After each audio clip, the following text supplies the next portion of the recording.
are watching at iStudio. So for this video, I'm going to teach you how to combine multiple images into a presentable one. So before we jump in, please subscribe to my channel and don't forget to hit the notification bell for you to always updated on my latest video. So now, let's do this.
that was all about combining multiple images using PicsArt.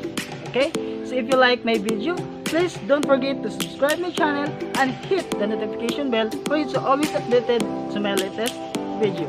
And